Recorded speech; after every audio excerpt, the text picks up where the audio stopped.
Praise the lord. ప్రభుయేసు నామములో అందరికీ వందనములు.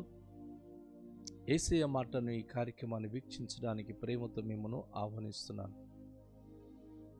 ఈ దినము అపోస్తలుడైన పౌలు రోమీయులకు రాసిన పత్రిక 15వ అధ్యాయము 1 నుండి 6 వచనాలు ధ్యానించుకుందాం. కాగా బలవంతులమైన మనను మనమే సంతోషపరచుకొనక బలహీనుల దౌర్బల్యమును భరించుటకు బద్ధులమై ఉన్నాము. తన పొరుగువానికి క్షేమాభివృద్ధి కలుగునట్లు మనలో ప్రతివాడును మేలైన దానియందు అతనిని సంతోషపరచవలెను. క్రీస్తు కూడా తన్ను తాను సంతోషపరచుకొనలేదు గాని నిన్ను నిందించు వారి నిందలు నా మీద పడెను అని వ్రాయబడి ఉన్నట్లు ఆయనకు సంభవించెను. ఎలైనగా ఓర్పు వలనను లేఖనము వలనను ఆదరణ వలనను మనకు నిరీక్షణ కలుగుటకై పూర్వమందు వ్రాయబడినవన్నీ మనకు బోధ కలుగు నిమిత్తము వ్రాయబడి ఉన్నది.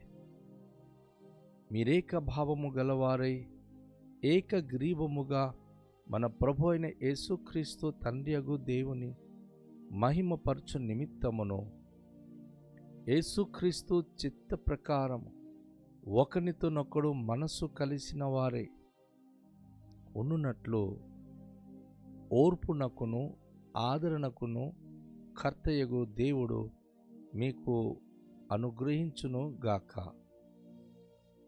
ప్రభునందు ప్రియమైన వాళ్ళారా, అపోస్తలుడైన పౌలు ఈ 15వ అధ్యాయములో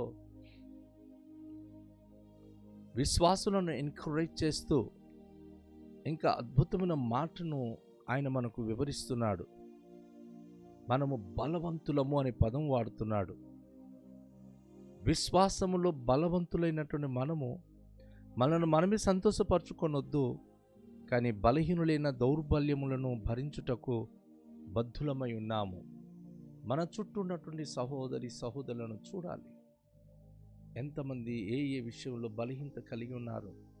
ఎందుకంటే మనము బలహీనులుగా ఉంటుండగానే, పాపులుగా ఉంటుండగానే ప్రభువైన యేసుక్రీస్తు వారు మన కొరకు చనిపోయాడు.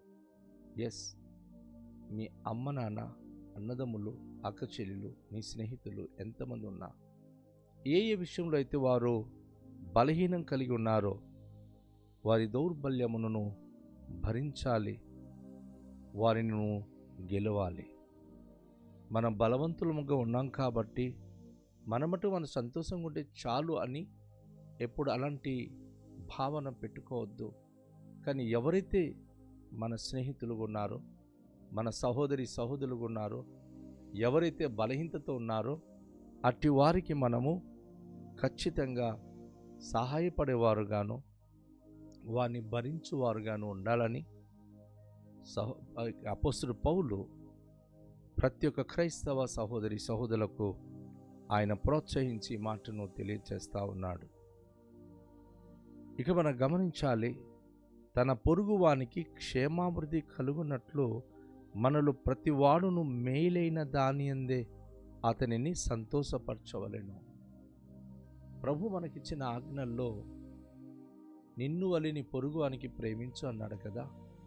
మనం మంచిగా ఉంటే, మేము సంతోషంగా ఉంటే, మాకు అన్ని విధాలుగా దేవుడు మేలు చేస్తే చాలు, ఎవరెలా పోతే మాకేమిటి అనే స్వార్థ బుద్ధి ఏ క్రైస్తవ బిడ్డలో ఉండకూడదు. మన పొరుగువానికి క్షేమాభివృద్ధి కలగాలి అనే భావన మనలో ఉండాలి అని ప్రతివాడును మేలైన దాని అందే అతనిని సంతోషపరచాలి అని చెప్పి ఒక ప్రత్యేకమైన రెస్పాన్సిబిలిటీ, ఒక బాధ్యత క్రైస్తునికి దేవుడు ఇస్తున్నాడు, ప్రతి విశ్వాసికి ఇస్తున్నాడు. అపోస్తలుడైన పౌలు మనం క్షేమంగా ఉంటే సరిపోద్ది, ఇక ఎవరెలా పోతే మనకేమిటి అనే భావన మనం పెట్టుకోకూడదు. అందరూ మన పొరుగువారు క్షేమాభివృద్ధి పొందాలి, వారు కూడాను మేలు పొందాలి అని, వారు సంతోషంగా ఉండేటట్లుగా మనం చూడాలని ఈ వాక్య భాగం ద్వారా అపోస్తలుడు పౌలు ఖండించి మనకు తెలియచేస్తూ ఉన్నాడు.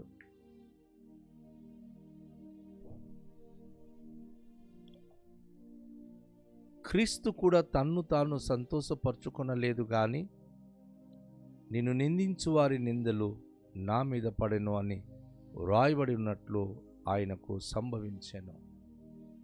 ఈ వచనములో మనం గమనించినప్పుడు యేసుక్రీస్తు ప్రభువారు ఈ లోకానికి వచ్చి తనకు తాను సంతోషంగా ఉండాలని కోరుకోలేదు. కానీ జనుల దోషములు తను భరించుకున్నాడు. అనేక మంది నిందలు తన మీద మోపబడినప్పుడు ఆయన భరించి సహించాడు. జనుల బాధలు తన బాధగా ఎంచుకున్నాడు. క్రైస్తవ బిడ్డ, ఈరోజు మీరు లేక మనము ఎలా ఉంటున్నాం? మన ఇరుగు పొరుగు వారు లేక మన తోటి విశ్వాసులు వారు ఒకవేళ ఏదైనా నిందించారనుకోండి, ఆ నింద మనం భరిస్తున్నామా? ఆ నిందను మనం తిరిగి 10 రెట్లు వారికి అనడానికి ఎంతో ఆవేశమైపోతున్నాం. కనుక ప్రభు ఎవరు ఏమన్నా మనం భరించాలి. అది క్రీస్తును పోలిన జీవితం. క్రీస్తు భరించాడు, మనం భరించాలి. ఇక్కడ చాలా ప్రాముఖ్యమైన ఒక మాట, మన నిరీక్షణకు ఒక పునాది లాంటి మాటను పౌలు భక్తుడు మనకు నేర్పిస్తున్నాడు. ఏంటంటే, ఎలాంటి పరిస్థితులు మనం ఎదుర్కొన్నా, ఎలాంటి భయంకరమైన పరిస్థితులు మన జీవితాన్ని సంభవించిన, ఓర్పు వలనను, లేఖనము వలనను, ఆదరణ వలనను మనకు నిరీక్షణ కలుగుటకై పూర్వమందు వ్రాయబడినవన్నీ మనకు బోధ కలుగ నిమిత్తము వ్రాయబడి ఉన్నది. పాత నిబంధన చరిత్రలో మహానుభావులు, అనేక మంది గొప్ప భక్తులు, వారు తమ జీవితంలో ఏవైతే అనుభవించారో, ఇశ్రాయేలు జనాంగానికి సంభవించిన సంభవాలు ఏవైతే వ్రాయబడిందో అవన్నీ వారి యొక్క ఓర్పు, వారి గురించి వ్రాయబడిన లేఖనాలు, వారికి ప్రభు ఇచ్చిన ఆదరణలు, అది మనం అనుసరించినప్పుడు మనకు గొప్ప నిరీక్షణ కలుగుతుంది. పూర్వమందు వారి జీవితంలో జరిగినటువంటి ఆ సంభవాలు మనకు చాలా బోధ కలుగ చేస్తుంది, మనకు నేర్పిస్తుంది. సో ఈ విషయంలో మనము నిరీక్షణ తొలగిపోకుండా ప్రభు సన్నిధిలో మన సమస్తం భరించి సహించి జీవించినప్పుడు మనకు ఒక నిరీక్షణ అంటుంది, దేవుని ద్వారా దీవించబడతామని. సో దానికి ఓర్పు, లేఖనాలు, ఆదరణ మన జీవితంలో ఈ 3 ప్రాముఖ్యంగా చేపట్టాలి. మీరేకభావము గలవారే ఏకగ్రీవముగా మన ప్రభు అయిన యేసుక్రీస్తు తండ్రి యగు దేవుని మహిమపరచు నిమిత్తము ప్రతి ఒక్కరూ మన ఏకభావము, ఏకగ్రీవముగా మన ప్రభు అయిన యేసుక్రీస్తు అయిన తండ్రిన దేవునికి మనం మహిమపరచాలని అపోస్తలుడు పౌలు తెలియజేస్తున్నాడు. దేవుని మహిమపరచే విషయంలో అందరూ ఏకీభవించాలి, ఏకగ్రీవముగా ఉండాలి. విభిన్నమైనటువంటి మనస్తత్వాలు, విభిన్నమైన తారతమ్యాలు మనలో ఉండకూడదు. ఈ దినము పరిశుద్ధమైనటువంటి ఆదివారమున దేవుని మందిరానికి వచ్చినప్పుడు అందరి ఏకీభావము, ఏక మనస్సు, ఏకభావము, ఏక తాత్పర్యత కలిగి అందరూ ప్రభువును సేవించినప్పుడు ఆయన ద్వారా మనము అద్భుత దీవెన పొందుతాం. క్రీస్తు యేసు చిత్త ప్రకారము ఒకనితోనొకడు మనస్సు కలిసిన వారై ఉండునట్లు ఓర్పునకును ఆదరణకును కర్తయగు దేవుడు మీకు అనుగ్రహించునుగాక. గమనించండి, మనందరికీ ఏక మనస్సు ఇచ్చేది దేవుడే. మనందరికీ ఏకగ్రీవముగా ఒకరికి ఒకరు మనము కలిసి మనస్సు కలిసిన వారే ఉండేటటువంటి అనుభూతి ఇచ్చేది మహిమగల దేవుడే. కనుక ఓర్పునకును ఆదరణకును కర్తైనటువంటి దేవుడు మనందరికీ ఒక సమిష్టి భావమును, నిరీక్షణ గల జీవితాన్ని అనుగ్రహించాలని అపోస్తలుడైన పౌలు మనకు ఈరోజు తెలియచేస్తూ ఉన్నాడు. కనుక క్రైస్తవుడు అంటేనే, విశ్వాసం అంటేనే నిరీక్షణకు ఆధారమైన జీవితం. సో ఆ నిరీక్షణ దేవుని వాక్యం మనకు చెప్తా ఉంది. ఆ నిరీక్షణ మనలో పునాదిగా ఉండడానికి ఓర్పు, లేఖనాలు, ఆదరణ వలన మనకు నిరీక్షణ కలుగుతుంది.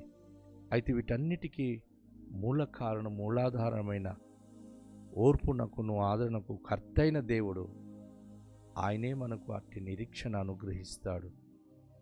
ఏక మనసు ఏకభావం కలిసిన వారి జీవించి సంఘంలో ఒక అన్యోన్యత అనేది ఆయన స్థాపిస్తాడు. ప్రతి ఒక్కరూ ఒకరికొకరు ఎడబాటు జీవితము జీవించకుండా సమిష్టి గల జీవితము, సమాధానకరమైన జీవితం కలిగి ఉండడానికి ఈరోజు ప్రభువైన యేసుక్రీస్తు వారు కలువరి శిలువలో మన కొరకు చనిపోయి తను పునరుత్థానుడై లేచిన పరిశుద్ధమైన దినము కనుక రండి, తన పరిశుద్ధాత్మ మనకు అనుగ్రహించి అటు ఏక మనసు, ఏకభావము, ఏక తాత్పర్యత మనకిచ్చి సంఘములో యుగయుగాలు మనం ఆయనను మహింపరుస్తూ ఆయనలో జీవించే భాగ్యం ఆయన మనకు అనుగ్రహించినట్లు మనల్ని మనం ఆయనకి సమర్పించుకుంటూ ప్రార్థన చేద్దాం. మికిలి దయగల పరలోకపు తండ్రి, మీ పరిశుద్ధ నామానికి స్తోత్రాలు. ఈ 5వ నెలలో ప్రభువా, నేను ప్రత్యేకంగా ఈ మొదటి ఆదివారం సమాధానకర్తైన దేవుడవు మీరు, ఓర్పుకును ఆదరణకును కర్తైన దేవుడవు మీరు. నిరీక్షణ గల వారి జీవించడానికి ఓర్పు వలన, లేఖనము వలన, ఆదరణ వలన మాకు నిరీక్షణ కలుగుటకై మీరు మా పట్ల చేసిన ఏర్పాటు కొరకు వందనాలు. ఈ వాక్యమైన ప్రతి ప్రియ బిడ్డలు ఈ దినము మీలో ఏకము చేయబడి సంఘంలో అందరూ ఏక మనసు, ఏకభావం, ఏక తాత్పర్యత కలిగిన వారి పరస్పర క్షమాభివృద్ధి కలుగ చేస్తూ మీ నామానికి మహిమ కలిగి జీవించే భాగ్యవంతులై ఉండే కృప అనుగ్రహించుమని, ఈ నెలంతా కూడా మీ సన్నిధి మాకు తోడుగనిచ్చి నడిపించుమని, ఆరోగ్యమందును, ఆత్మీయత యందును, అన్ని విషయాల యందును క్షమాభివృద్ధిపరచుమని యేసునామములో ప్రార్థిస్తున్నాము తండ్రి, ఆమేన్. అందరికీ షాలోం. ప్రభు మనలను దీవించునుగాక.